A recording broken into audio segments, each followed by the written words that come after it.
दिनाच्या निमित्त जाहीर आवाहन करतो। आज इथे वागण बंधन आहे, हे वागण बंधन इथे वागणमध्ये होणार नाही। आज आजूबाजूच्या पट्ट्यामध्ये 65 किलोमीटर त्यांचा इफेक्ट होणार आहे। आदिवासींचा विस्थापन होईलच, पण इतर समाज सुद्धा इथे राहणार नाही।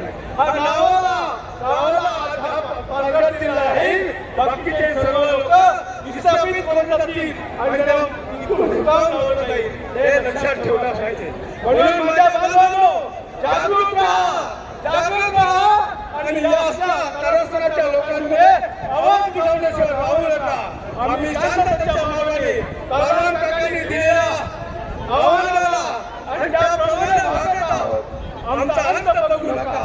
नवीन सुधारणा तयार करून हे लक्षात घ्या।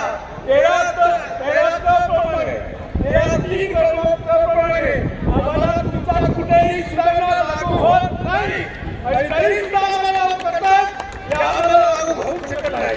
आणि म्हणून आम्हाला आमचा पालघर जिल्हा साबीत ठेवायचा आहे, आमचा अस्तित्व साबीत ठेवायचं आहे।